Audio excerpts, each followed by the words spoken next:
Rouge vif, il est l'un des symboles des fêtes de Noël. En Allemagne ou aux Pays-Bas, pas de réveillon sans poinsettia. Mais en France, cette plante, également appelée étoile de Noël, n'est pas encore aussi populaire. C'est un produit qui est évidemment davantage cultivé, davantage vendu qu'il y a quelques années. On n'est pas évidemment au nombre d'unités achetées par habitant comme dans les pays nordiques. On en rêve, hein, bien sûr, puisque ça doperait notre marché et on est capable d'en produire beaucoup plus. Donc voilà, mais on sent que ça progresse régulièrement. Originaire d'Amérique centrale et cultivé en Europe depuis les années 50, le poinsettia fleurit lors des brèves journées d'hiver. Une floraison délicate à planifier pour bien répondre aux attentes des commerçants et des distributeurs. On la met en culture au mois de juillet pour la vendre au mois de décembre. Donc ça fait 5 mois de culture. Pendant ce temps-là, il aura fallu la faire grossir, la repiquer, la faire grossir et la faire fleurir. Donc la faire fleurir, c'est une plante de jour court.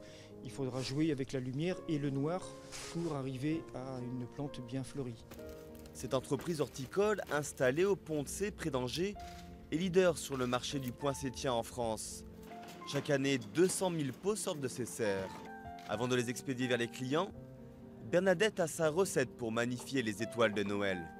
En priorité, on met la colle spéciale pour plantes, une colle liquide qui est spéciale pour les plantes, qui ne les abîme pas. Et ensuite, on vaporise les paillettes en mettant la quantité dont on a besoin pour si on veut que ça soit plus ou moins brillant. Entre 4 et 5 millions de pots de poinsettia se vendent chaque année en France contre près de 35 millions en Allemagne. Le marché français ne demande donc qu'à s'épanouir.